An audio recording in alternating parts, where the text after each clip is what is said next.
Now, for more reaction and insight, we welcome retired Colonel Miri, Senior Fellow at the International Institute for Counterterrorism at Reichman University, joining us from Herzliya. Thank you so much for your time. This powerful military operation in Gaza City is underway.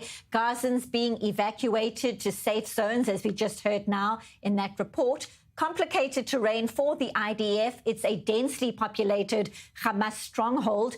Talk us through the significance of this next step, almost 2 years now into the war.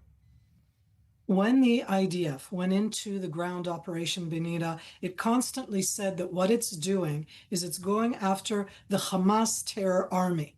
The Hamas have built themselves long before this war, and certainly during this war, in brigades similar to a regular army, only they are a terror army. So they build their capabilities into the urban arena, into the houses, the hospitals, the schools, the mosques, the entire urban area. Israel, the IDF, give clear warning. They tell the civilians, leave. And as we heard before, Hamas is both telling the civilians not to leave, but of course telling its own troops to stay. But that terror army is not dressed up as an army. They're dressed up as civilians. They're going to be mixed up within them. So what the IDF is doing at this stage is, for the first time in this war, in almost these full 2 years, is fully going in against what I'm going to call the Gaza City Brigade. We pretty much demolished the Rafah Brigade, and we've talked about the Northern Gaza Brigade. And yes, we were inside Khan Yunis, and it almost seems boring and mundane. War is ugly, and it's systematic, and it's step after step. And I think that we tried as much as we could, from a military point of view, to avoid going into this full urban area.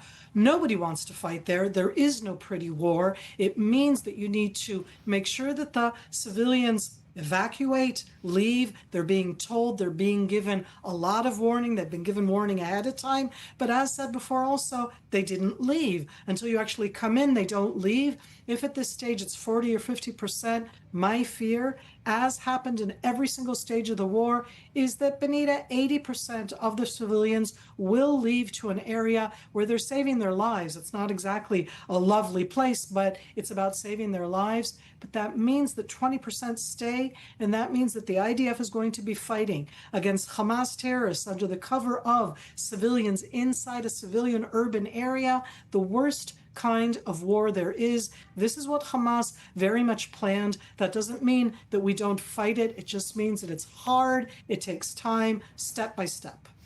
Over and above that concern, obviously much worry that Hamas may bring the hostages from the terror tunnels in Gaza and use them as human shields in Gaza City. President Donald Trump himself taking to social media to tell the terror group this is a human atrocity. He says, don't let this happen or all bets are off. Release all hostages now.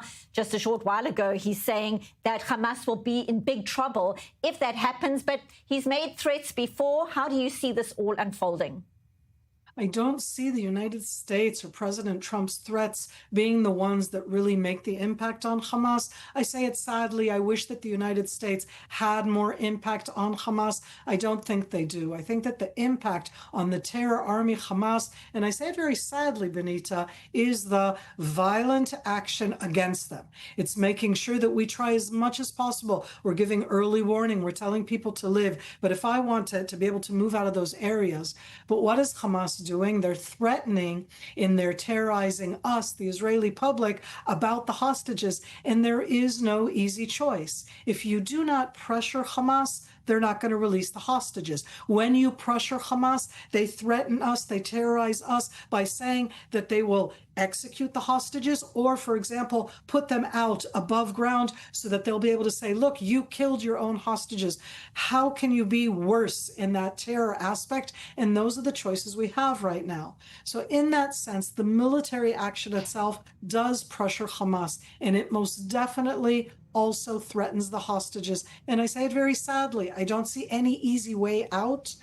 We could make different decisions. The government could decide on different ways. I do think that we do need to remember that Hamas is a terror army, and none of us, Benita, and every single one of us want the hostages home now, last week. on October 7th. We never wanted them there. They shouldn't be there.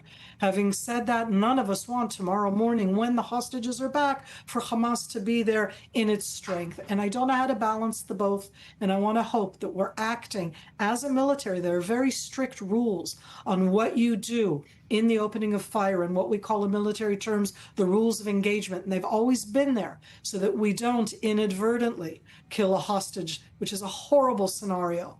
And I take it one step at a time, and my heart goes out, and I want every single hostage home right now, but I don't believe Hamas. A painful, disturbing and worrying situation indeed. Retired Colonel Miri Eisen, thank you very much for being with us, as always, on i24 News. Thank you. Thank you so much.